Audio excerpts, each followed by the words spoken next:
Welcome back to the Garden with Joy and Holly radio show. Question and answer time. Send them on over. GardenTalkRadio@gmail.com.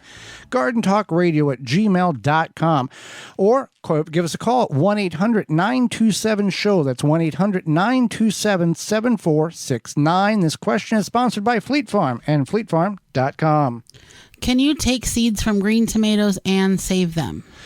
No and yes. If the tomato doesn't ripen, you can't get 100% certainty that the seeds are going to be viable. So they could work. You could probably get some viable seeds out of an unripened tomato. When you look at the seeds, you can often tell which are more developed and healthier by the bulkiness of the seed. It is best to leave them on the vine and bring them in to allow them to fully ripen before the seeds can be saved, to assure that the higher percentile of seeds can be viable and will grow when you plant them next year. All right. Next question here. I've been watching your YouTube show for 2 years. I wanted to know how you can overwinter native perennials in Zone 5B. I'm in Chicago. When you can only contain a garden on a patio, I have not had any luck besides some lady ferns that barely survived one winter. Is there something that you can do? I would love to be able to have my New York asters, yarrow, and other natives, as well as raspberries, survive over winter.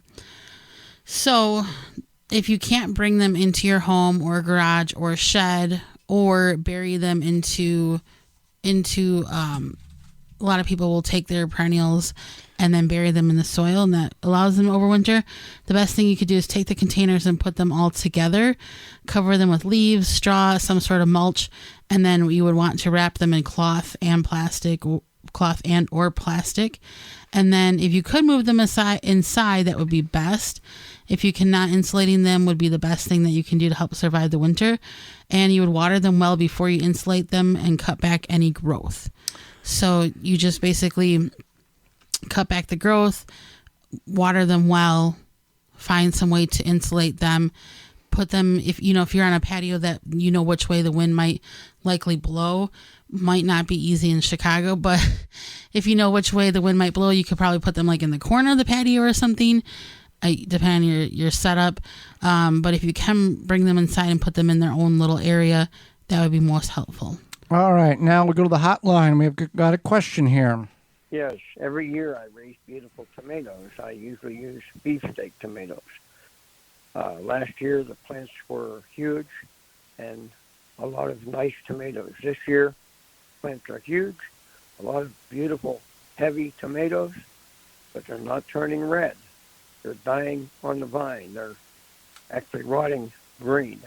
Now the cherry tomatoes are turning red, no problem at all. It's just the larger tomatoes that are staying green. Thank you. My name is Philip. All right, let's see. So we can help Philip here. Yeah, we can help Philip. So one thing is if you're not watering enough, I don't think that's happening for Philip. He sounds like he's a responsible waterer. Tomato parent. So then the other problem is there's two different wilts that are fungal related. And so there's a fungal wilt disease, and then there's a tomato spotted wilt virus. So the fungal wilt disease is something that both of these are kind of live in the soil.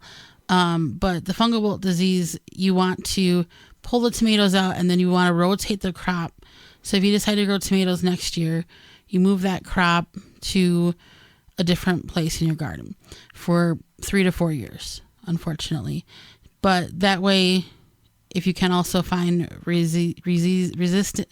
disease-resistant varieties, that's helpful too. They're typically labeled VF, which stands for verticillum and fusarium wilt resistance, because this is a common problem, and it can continue to be a problem if you don't throw the plants away and move your plants. So you want to throw the plants away, remove your plants, rotate your crops out, and then look for a disease-resistant variety if you can find it. And then the same thing for the tomato spotted wilt virus. It's not as aggressive as the fungal wilt, but it is still kind of aggressive. So you want to pull the plants out And then if you can find the resistant tomato varieties, that's fine. Otherwise, you would just start again next year. There is walnut toxicity from black walnut trees, but that doesn't sound like the case here because he's been successful. Right. It's not preventing the plant from growing. Right. All right, let's next question here. Should I top my raised beds off now in the fall, or should I wait till the spring and do it? Well, you can do it either way. Now, the advantage of doing it in the fall, assuming that you have no weeds in your raised bed, we've got our hands up. We've got terrible amount of weeds in a raised bed, and we're going to put weed barrier down and plant that method next year. However, if you have a weed-free, grass-free, pasture-free raised bed, you can do that now, and that just gets you a little head start in the spring. Advantage to that doing it in the fall is you might be able to, if you find your reputable independent garden center, and they might have the compost or soil blend that you want to use on sale, so you could get a deal on that. Put it in your raised beds, you're ready to go in the spring, and you don't have to deal with any of that. You can do it in the spring too. It's just there's going to be more of a rush for people getting that type of material, so you might be a little delayed on, hey, I need this. Well, we can't get that delivered until a week from Thursday. So if you want to get it and put it in a pile, and you have somewhere safe to put it, you don't have to cover it, but that's also another option as well to have it if you can get the cost, the low cost of it now.